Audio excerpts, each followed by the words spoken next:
ngayong araw ay tipon-tipon yung mga kabataang Pilipino na pinapakita namin yung aming nagkakaisang kilos para maghanap ng katotohanan, accountabilidad at hustisya doon sa naganap na mamasapano bloodshed. Isang buwan na nakalipas, ngunit tila hindi pa rin pinapakita ni Noynoy Aquino ang kanyang simpatsya at habag doon sa mga pamilya at mga kababayan natin na matay doon sa insidente sa mamasapano.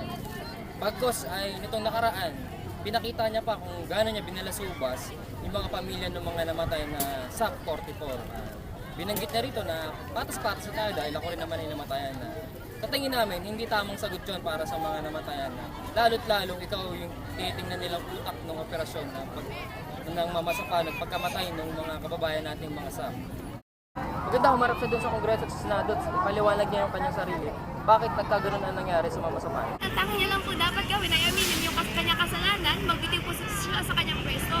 Yung usapin naman po kasi nung kung sino ipapalit kay Pangulo Aquino, madali na lang po yan eh. Pwede nga po natin gawin yan constitutionally and extra-constitutionally, katulad po nung nangyari ng EDSA 1 and 2. Sa usapin naman ng kung sino ipapalit, kung sakaling mag-resign si Noynoy Aquino, pwede natin ipurso yung Transitional Council.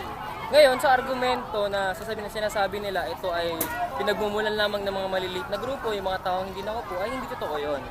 Actually, pwede nga si Marrojas mag-head ng Transitional Council.